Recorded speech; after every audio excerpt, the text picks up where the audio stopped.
deveria voltar à Cefaz para obter a prorrogação de vigência desse talonário. E nesse caso específico, que foi identificado referente à empresa Marineide Leite Cavalcante de Almeida, situada na cidade de Maceió, ela forneceu nota ou notas fiscais com esse prazo de validade vencido. Entendemos que, com a devida vênia, o voto do relator parte de uma premissa equivocada de que a municipalidade não detinha servidor habilitado a receber as compras realizadas.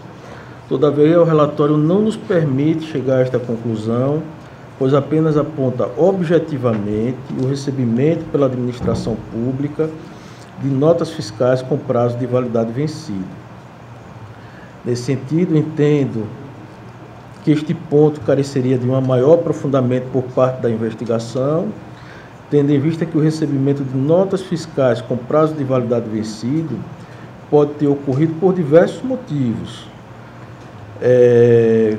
inclusive pelo motivo apresentado pelo relator, qual seja a designação ou nomeação de um servidor não capacitado, mas pode ter ocorrido também por exclusiva culpa ou dolo do servidor capacitado, o que neste caso excluiria por completo a culpa in eligendo do gestor máximo da unidade federativa.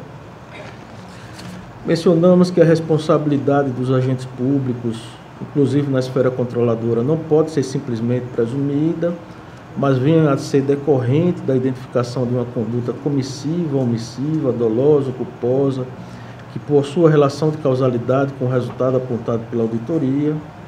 Do contrário, o gestor máximo passaria a condição de garantidor universal, figura jurídica que em nosso direito só guarda sentido, do ponto de vista normativo, para as hipóteses de responsabilidade por dano nuclear.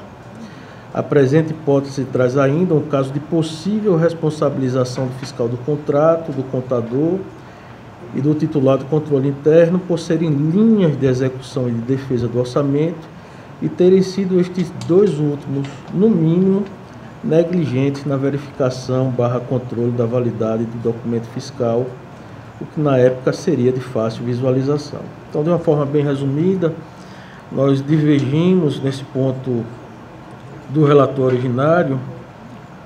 Entendemos que a causa se encontra parcialmente madura para julgamento. No que se refere,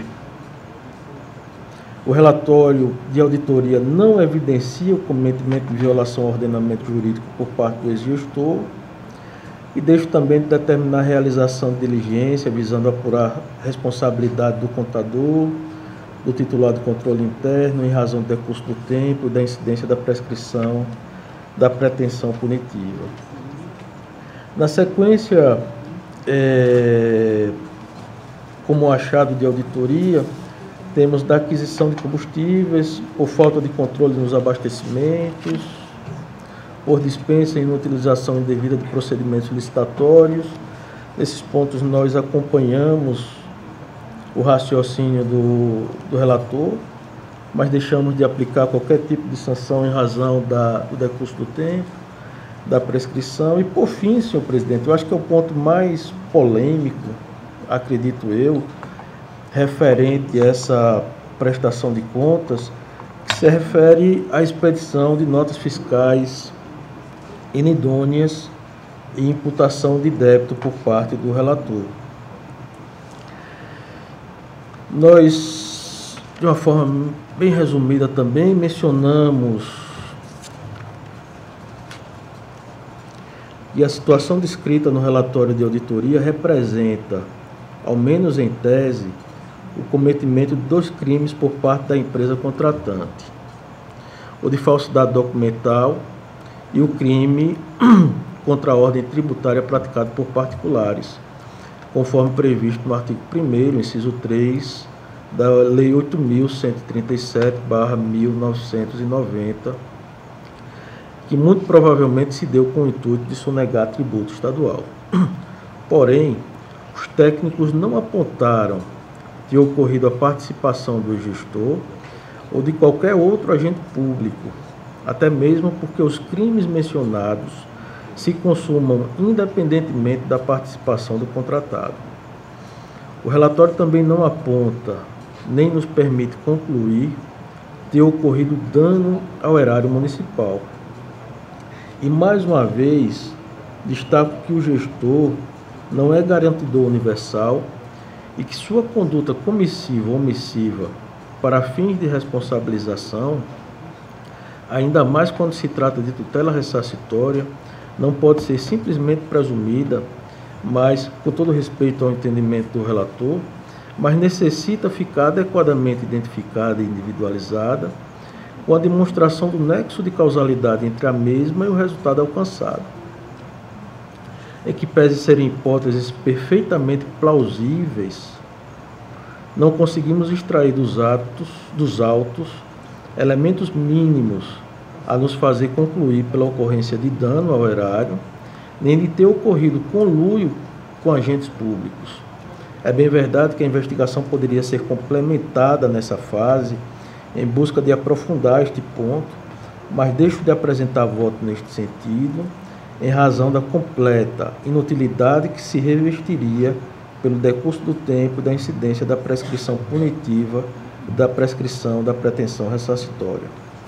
Por fim, e aí acompanhando já a ADI de número 5506, proferida pelo Supremo Tribunal Federal, voto também no sentido de encaminhar cópia integral dos autos, que deverão ser extraídos e encaminhados ao Ministério Público Estadual, para que na sua esfera de atuação possa ajuizar ação penal pública no caso dos crimes que foram identificados pelo relatório de auditoria e, caso concorde com o voto do relator originário, ajuizar a competente ação de ressarcimento por dano ao erário. Então, eu acredito que foram 2 pontos que nós divergimos do relator, do raciocínio do relator, e trago o voto, senhor presidente, no sentido de aplicar a prescrição da pretensão punitiva nesta esfera controladora e determinar, consequentemente, o arquivamento do feito, emitir cópia integral dos autos, para que o Ministério Público Estadual possa aferir se realmente há elementos a ajuizar essa ação de improbidade e ressarcimento do erário, né? Emitir cópia integral dos autos à corregedoria, isso a gente faz em todos os processos, né? Para apurar eventual responsabilidade pela paralisação dos autos por mais de 14 anos. Remeter, após o trânsito em julgado, cópia do voto e do acórdão à Câmara Municipal de Pasto de Camaragibe e publicar a presente decisão para fins de direito, como eu estou votando, senhor presidente. Em discussão, os votos originário e o voto divergente. Senhor presidente. Para discutir, o conselheiro Anselmo. Pelas mesmas questões do processo passado, eu mantenho a minha posição. Quero aqui só ressalvar que deixar registrado que a execução pelo Caixa é algo muito afastado, muito diferente de regime de caixa e regime de competência. E também que, aparentemente, como no meu relato, eu não trabalhei a questão de crimes fiscais, mesmo porque eu entendo que falece competência a esse tribunal, ele não tem os instrumentos apropriados para isso. Além do mais, toda essa questão penal, como em regra, claro que também há uma punição menos exacerbada, há um quê de se configurar o dolo do agente. Acredito que o tribunal também não tinha instrumento apto para isso, na gigantesca maioria dos casos. Embora há entendimentos que o tribunal, que o dolo pode ser caracterizado, que não seria preciso nós adentrarmos ao psiquismo do agente, como bem, se não me falar a memória, tem numa jurisprudência juntada aos autos do TCU. No mais, excelências, nas situações, deixa eu verificar aqui se nesse processo. Não, creio que seja o outro. No mais, é só para ficar constando a minha reiteração e esses acréscimos, senhor presidente. Continua em discussão. Senhor presidente. Para discutir, a conselheira substituta, doutora Ana Raquel. Senhor presidente, eu gostaria só de levantar uma questão, porque a gente está numa transição entre a aprovação de uma lei que trata de prescrição, a gente tem os normativos anteriores que trataram de arquivamento, e uma dúvida que surgiu aqui para mim é com relação à aplicação da Resolução 13 nesses processos. Porque ambos os processos, tanto esse quanto o anterior, eles são processos de contas de gestão, pelo que eu estou entendendo. Não é isso? Contas de gestão?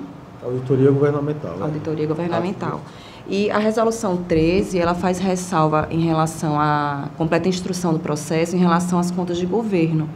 Em relação às contas de gestão, ele determina o arquivamento de pronto, à exceção dos processos que têm menos de 5 anos e cumulativamente forem definidos em ato. Então, a rigor, esse processo e o anterior, no meu entendimento, deveriam ser arquivados pela aplicação da Resolução 13.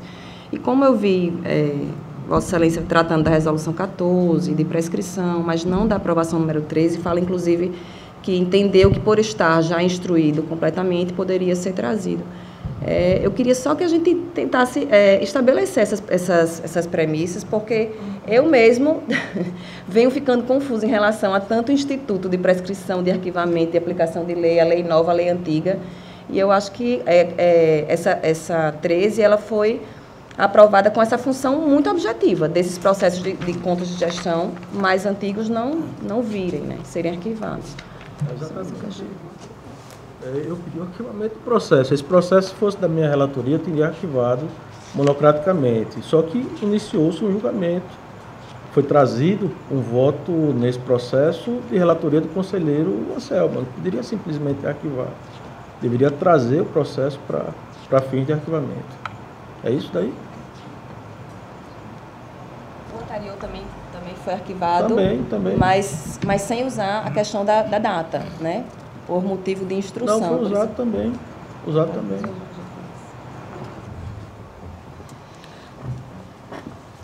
Encerro, portanto, a discussão. Como há 2 votos no processo, a exemplo do anterior, tomarei os votos nominais. Como vota o conselheiro Otávio Lessa? Pelo arquivamento. Como vota a conselheira Rosa? Também pelo arquivamento. Como vota a conselheira Renata? Pelo arquivamento. Vencido, portanto, o voto originário do conselheiro Anselmo, vencedor o voto do conselheiro Rodrigo. Vossa Excelência continua com a palavra. Senhor presidente, eu teria mais um processo para relatar, é o 3701, acho que é de 2006, eu estou retirando de pauta esse processo, senhor presidente. Minha pauta fica esgotada. Retirado, portanto, a pauta, eu gostaria que a Comissão Plenária registrasse os processos retirados de pauta. Continuando a nossa relatoria, para relatar pela ordem, conselheira Renata. Sem pautas para o dia de hoje, senhor presidente. Pela ordem, para relatar, a conselheira substituta, doutora Ana Raquel. Senhor presidente, também não tenho pauta para sessão. Pela ordem, conselheiro substituto, doutor Sérgio. Sem pauta, senhor presidente. Pela ordem, conselheiro doutor Alberto. Da mesma forma, senhor presidente. Não havendo mais pauta a relatar, passamos às explicações pessoais. Eu concedo a palavra a vossas excelências. Conselheiro Otávio. Eu cheguei um pouco atrasado, eu queria, neste momento, solicitar de Vossa Excelência uma data após a Semana Santa para que nós possamos julgar as contas do governo no processo TC 4189 de 2019, as contas de gestão do governo do Estado. Eu gostaria que Vossa Excelência então fizesse por ofício, porque aí nós... Estou só para que a gente possa após a tomar Semana conhecimento Santa, e que aí a gente, como é uma sessão especial, perfeito. Vossa Excelência marque. Será encaminhado. Ok. Senhor presidente, Conselheiro. senhor Otávio, que vai saber que eu estou falando. O tribunal tinha uma praxe de julgar as contas em sequência, deliberação, julgamento. Eu até respondi a Vossa Excelência, mas não me vem à memória, se o senhor ia souber qual foi a última contas de governo, o exercício julgado, 2011. Então, precisaríamos, se mantida a praxe, 12, 13, 14, 15, 16, 17, 18 e aí 19. Mas, assim, se o conselheiro está pedindo, então essa praxe ela vai provavelmente ser abandonada. Eu falei a sequência, mas entre elas tem uma que já foi, inclusive, arquivada. Mas, assim, então, para eu ficar tranquilo, essa prática do julgamento cronológico ela será, então, abandonada. É uma pergunta que faço. Não é, conselheiro, olha só, eu acho que nunca, na verdade, vamos dizer assim, nunca houve essa, vamos dizer assim, uma convenção nossa que, olha, não fez 2011, vamos fazer 2012. Entendo eu que uma coisa não vai interferir na outra e por isso eu quero, na verdade, trazer as contas que estão sobre nosso gabinete, a responsabilidade do gabinete e apresentá-la. Não vai influenciar nem para trás, nem a outra que venha a seguir, entendeu? Então, eu queria colocar isso de uma forma, do entendimento meu, presidente, com relação a que simplesmente a gente possa efetivamente... Legal, regimental. Não. Isso era uma prática que se adotou. Era no sentido só de, apresenta 2011, depois 2012 e tal. Mas não tem nenhum impedimento. Não há nenhuma vedação. Não. Eu só queria deixar, porque realmente eu estou aqui no tribunal desde 2009 e eu não tenho notícias que tivesse feito de outra forma. É só para questão de resguardo, não há entendimento meu que vá em sentido contrário. Se o tribunal evolui, eu acho que nós deveríamos acompanhar a evolução. Mas só para ficar registrado e esclarecida a minha dúvida, senhor presidente. Obrigado. Conselheira Rosa, por favor. Presidente, nosso gabinete também tem uma conta de 2014 e informa a minha assessoria que nós estamos com a conta de 2014 está na DTI há alguns meses, que foi solicitado pelo gabinete uma anexação de documentação e, infelizmente, não retornou ainda. Então, nós estamos nessa dependência da DTI. É uma anexação de documentação. Então, desta forma, não tem como... 2014. Verificarei e retorno a Vossa Excelência. Muito obrigada, presidente. Registrado, conselheiro. Então, Vossa Excelência pode mandar para que nós possamos convocar a sessão especial. Também para informar que estamos também com as contas de 2018, mas que retornou há pouco ao gabinete, estava em diligência, retornou há pouco, então estamos trabalhando no sentido de trazê-las a julgamento. Obrigada. Continua Vossa Excelência com a palavra em explicações pessoais. Não havendo mais quem queira... Desculpa. Me parece, eu recebi informação hoje, que é um ex-colega nosso, faz aniversário hoje, o conselheiro Cícero Amélio. Eu queria dar uns votos de parabéns a ele, que ele tenha muita saúde, até porque ele está precisando, segundo ele, está precisando de muita saúde. É o que eu mais desejo, que eu acho que é fundamental para a vida de todos nós. Eu queria deixar aqui consignado na nossa sessão de hoje. Obrigado, tramita também, conselheiro. Muito obrigado por lembrar a todos nós. Eu não sabia dessa data natalina. Quero me irmanar a Vossa Excelência, desejando muitas felicidades, muita saúde, muitos anos de vida ao conselheiro já aposentado, Cícero Amélio. Pois não, conselheira?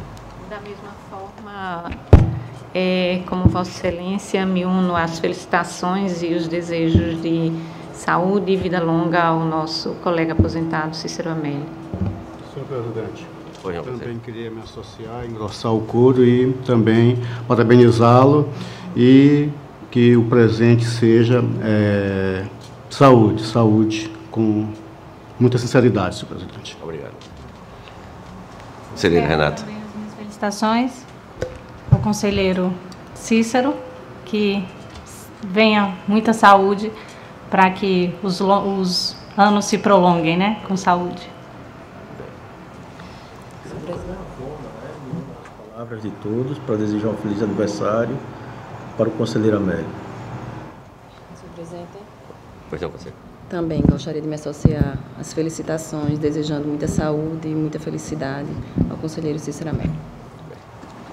Senhor presidente, da mesma forma, inclusive já o parabenizei individualmente. Presidente, também desejo os parabéns ao conselheiro Cícero Amélio e desejo-lhe saúde e vida longa. Também, conselheiro Sérgio. Da mesma forma, eu registro, os votos de todo o Ministério Público de Contas, desejando muitos anos de vida, muita saúde ao conselheiro Cícero Amélio. Bom, não havendo mais quem queira se manifestar e não para ser esgotada a nossa pauta, encerro a presente sessão, convocando a todos para a próxima em horário regimental e desejando a todos uma boa semana de trabalho.